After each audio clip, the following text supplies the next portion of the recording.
வணக்கம். ராஜராஜன் தர்பார். இன்றைக்கு அரசியல், அதுவும் குறிப்பாக தமிழக அரசியல், அதை பற்றி என்னுடைய கருத்துக்கள். அதுவும் தமிழகத்தில் இன்று நிலவும் அரசியல், கூட்டணி அரசியல். கூட்டணி அரசியல் என்று சொல்வதை விட கூட்டணி அரசியல் அலங்கோலம் என்று சொல்லலாம். அதை பற்றி என்னுடைய கருத்துக்களை மக்கள் மன்றத்தில் பகிர்ந்து கொள்ள விரும்புகிறேன். முதலில் நம்ம ஒரு கட்சிக்கு ஆட்சிக்கு வரணும், தேர்தலில் நிற்கணும்னா ஒவ்வொரு கட்சியும் தன்னுடைய கொள்கை என்ன, நடந்த ஆட்சியில் இருந்த தவறுகள் அதை பற்றி சுட்டி காட்டுவார்கள். இவர்கள் ஆட்சிக்கு என்னெல்லாம் செய்வோம் அதை பற்றி எல்லாம் பேசி அதன் மூலம் மக்கள் இம்ப்ரெஸ் ஆகி அதன் மூலம் மக்கள் தேர்ந்தெடுக்க வேண்டும். வெற்றிக்கு அது ஒரு வழிவகுக்கும். ஆனால் இப்போதைய நிலவரம் என்று பார்த்தால் எந்த கட்சி எந்த கட்சியோட கூட்டணி சேருது, இதை பற்றி தான் எல்லா தலைவர்களும் பேசிக்கொண்டிருக்கிறார்கள்.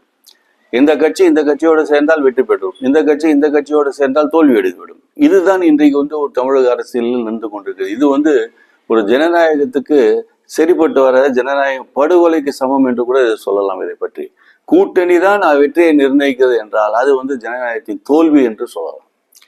அது ஒரு பக்கம் இருக்க. இன்னொரு பக்கம் பார்க்கும்போது இந்த கூட்டணியை பற்றி இவர்களுடைய தலைவருடைய கருத்துக்கள், ஏதோ ஒரு கொள்கை கூட்டணி, எதன் அடிப்படையில் கூட்டணி என்பது கூட ஒரு சரியாக இல்லாத ஒரு நிலை மக்களுக்கு தெளிவாக தெரிகிறது. அதுவும் அதிமுக கூட்டணி பற்றி பார்க்கும்போது அதிமுக பிஜேபி பார்த்தோன்னா சில வருடங்கள் முன்னாடிக்கும் தனியாக பிஜேபி எதிர்த்து கொண்டிருந்தார் எடப்பாடி. அண்ணாமலை இருக்கிற வரைக்கும் அதுன்னு என்னென்னமோ சொல்ல முடியும் அதுதான் சொல்லிட்டு இருந்தாங்க. ஜெயலலிதா இருக்கும்போது கூட பிஜேபியை கூட அவங்க கூட்டணி வைக்கிறதுக்கு தயாராக இல்லை.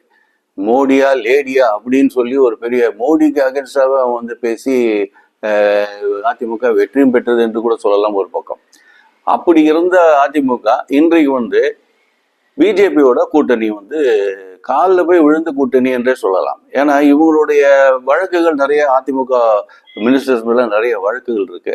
அதுல தப்பிப்பதற்கு பிஜேபியோடைய ஆதரவு, அவங்களுடைய சப்போர்ட் தேவைப்படலாம். அதனால இவங்க போய் என்ன கொள்கையெல்லாம் ஒரு பக்கம் எடுத்து வச்சுட்டு போய் காலில் விழுந்துட்டாங்க. ஒரு கூட்டணின்னு அமைத்து விட்டது.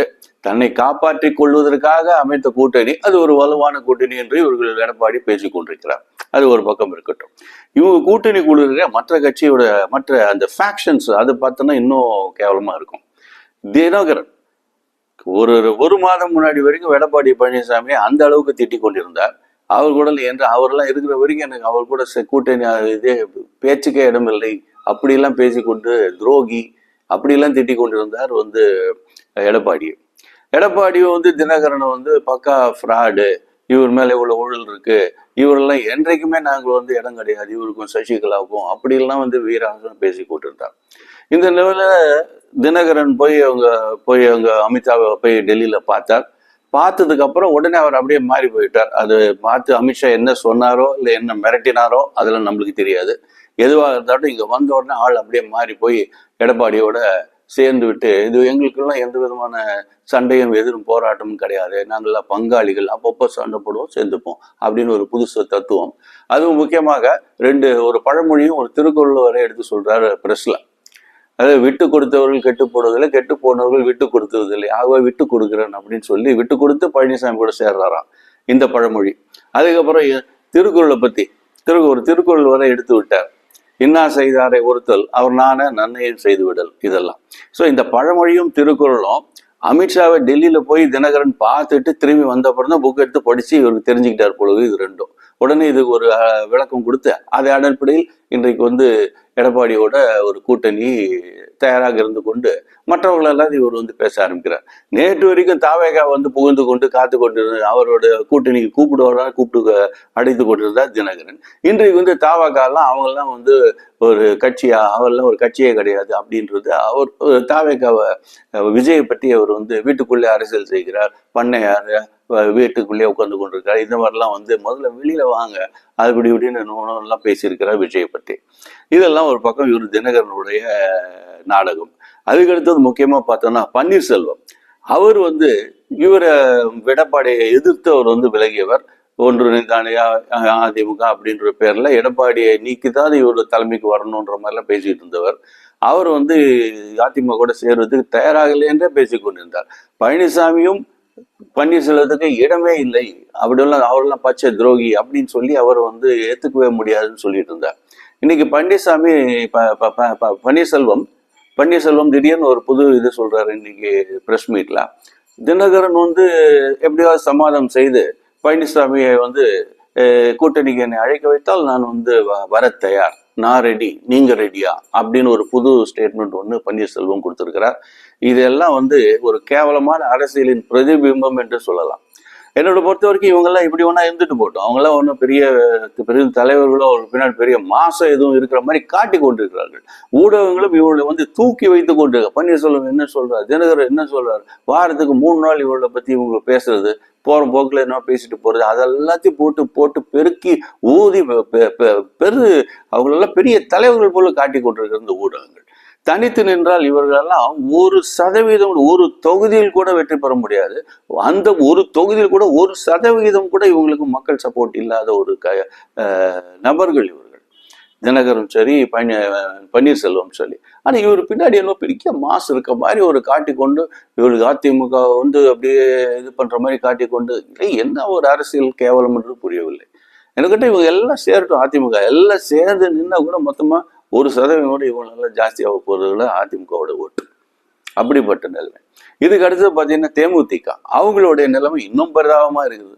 இந்த பக்கம் 10 சீட்டு கொடுக்கலாம், இந்த பக்கம் கொடுக்குறாங்களான்னு அதிமுக கூடயும் பேசிக்கொண்டு, இங்க டிஎம்கே கூட பேசிக்கொண்டு நாங்கள் வந்து ஒரு வெற்றி கூட்டணி நாங்கள் அமைப்போம் என்று மக்களை தொண்டர்களை ஏமாற்றி கொண்டிருக்கிறார் அவங்க பிரேமலதா. இவங்கள தொண்டர்கள் வந்து அதாவது இவங்க எந்த கட்சியை சேராங்களோ அந்த கட்சி தான் வின் பண்ணுமா. இது வந்து ஒரு கூட்டணி, அது ஒரு பெரிய இது வருது. இவர்களெல்லாம் தனித்து நின்றால் எல்லாருமே சொல்ற எல்லா கட்சிகளும் சொல்ற இன்னைக்கு பேசிக்கொண்டிருக்க எல்லா கட்சிகள், எதிர்கட்சிகள், கூட்டணி கட்சிகள் கொண்டிருக்க எல்லா கட்சிகளும் சொல்றாங்க தனித்து நின்றால் ஒரு தொகுதிகளோட இவங்களால வெற்றி பெற முடியாது. இது எல்லாத்தையும் இவங்க வந்து அந்த போன 16 எலெக்ஷன் போது டிடிஎம்கே இவங்க தேமுதிக விஜயகாந்த் தலைமையில ஒரு கூட்டணி வந்து பெருசா அமைந்தது. இன்றைக்கு எல்லாம் பெருசா பேசிக்கொண்டிருக்க எல்லா கட்சிகளும் ஒன்றாக இருந்தது. அப்போது தேமுதிக, மதிமுக, வாசன், இவர் தமிழ் மாநில காங்கிரஸ், அது மட்டும் விடுதலை சிறுத்தைகள், இதை தவிர்த்து கம்யூனிஸ்ட் கட்சிகள் ஆகிய எல்லாம் 5-6 கட்சிகள் ஒன்றாக இணைந்து ஒரு 3வது அணியை வந்து ஃபார்ம் பண்ணாங்க 2016 எலெக்ஷன்ல. இவங்க எல்லாம் சேர்ந்து மொத்தமா இவங்க கிடைத்த வாக்குகள் பார்த்தீங்கன்னா 5% கூட கிடையாது இவங்க. அப்ப நினைச்சு பாருங்க, இவங்க எல்லாம் சேர்ந்தே மொத்தம் 5% தான் தமிழ்நாடு ஃபுல்லா அந்த எலெக்ஷன்ல இவங்களுக்கு கிடைச்சது. ஆனா இவங்க தனித்தனியா போய் ஒரு பெரிய கட்சிகளை மிரட்டி கொண்டு எங்களுக்கு இவ்வளவு சீட்டு வேணும், ஆட்சியில் பங்கு வேணும், போட்டு மிரட்டி கொண்டிருக்கிறது இது எல்லாம் ஒரு ஜனநாயக படுகொலை என்றே சொல்லலாம். ஏன்னா இவங்க வந்து மக்கள் வந்து ஏதோ ஆதரவு இருக்கு, பெரிய கட்சிகளுடைய வாக்குகளை இவங்க வாங்கி கொண்டு எங்களுக்கு வந்து 6%, 7% இருப்பது காட்டிக்கொண்டு சில தொகுதிகளில் வெற்றி பெற்று சட்டசபையில் வந்து உட்கார்றாங்க. உண்மையிலே மக்களோட சப்போர்ட் கிடையாது இவங்களுக்கு. பெரிய கட்சிகளுடைய வாக்குகளை பெற்று இவர்கள் வந்து 1-2 தொகுதிகளில் வெற்றி பெற்று வருகிறார்கள். ஆகவே இது வந்து ஒரு ஜனநாயகத்துக்கு வந்து அது வந்து பெரிய தோல்வி என்று சொல்லலாம். இது எல்லாத்தையும் முதல்ல வந்து சரி பண்ணணும். இதெல்லாம் வேணும்னா ஜனநாயகம் வந்து வெற்றி பெற வேண்டும். அதாவது மக்கள் எந்த கட்சிக்கு வாக்களிக்க வேண்டும் நினைக்கிறார்களோ அவர்களுக்கு வாக்களிக்க வேண்டும். கூட்டணியின் நிர்பந்தத்தின் காரணமாக மெயின் கட்சியை விட்டுட்டு அந்த கட்சி கூட்டணி வைக்கிற இன்னொரு கட்சிக்கு வந்து ஓட்டு போடுறதுங்கிறது சரியே கிடையாது. ஒரு தொகுதியில 2% கூட சப்போர்ட் இல்லாதவங்க 30% இருக்கிற பெரிய கட்சியோட சேர்ந்து கூட்டணி அமைத்து 37% வாக்குகள் வந்ததாவங்க அந்த தொகுதியில் வெற்றி பெறுகிறது வந்து ஜனநாயகத்துக்கு எதிரான செயல் என்று சொல்லலாம். ஆக இதுக்கெல்லாம் வந்து தீர்வு எப்படி சொல்லலாம், நான் முன்னாடியே சொன்னதுதான். இந்த கூட்டணி அரசியலுக்கு வந்து முடிவு கட்ட வேண்டும். அது முக்கியமா, அதுவும் முக்கியமா பார்த்தோம்னா எல்லா தொகுதியிலும் எல்லா கட்சியும் நிற்க வேண்டும் என்று சொல்ல வேண்டும். கம்பல்சரியா கொண்டு வரணும். தேர்தல் ரிஃபார்ம்ஸ், எலெக்ஷன் ரிஃபார்ம்ஸ் வந்தா இதை முதல்ல சொல்லணும். இதை வந்து என்ன கொண்டு வரணும், ஒன்றும் பண்ண வேணாம், யாரையும் தடை பண்ண வேணாம், ஒன்றும் பண்ண வேண்டாம். எந்த கட்சி ரெஜிஸ்டர் பண்றாங்களோ அந்த கட்சி வந்து மாநில கட்சியா தேசிய கட்சியான்னு டிக்ளேர் பண்ணணும். மாநில கட்சின்னு டிக்ளேர் பண்ணா இந்த மாநிலத்தில் இருக்க எல்லா தொகுதியிலையும் அவங்க வந்து நிற்கணும், கம்பல்சரியா நின்று ஆகணும்.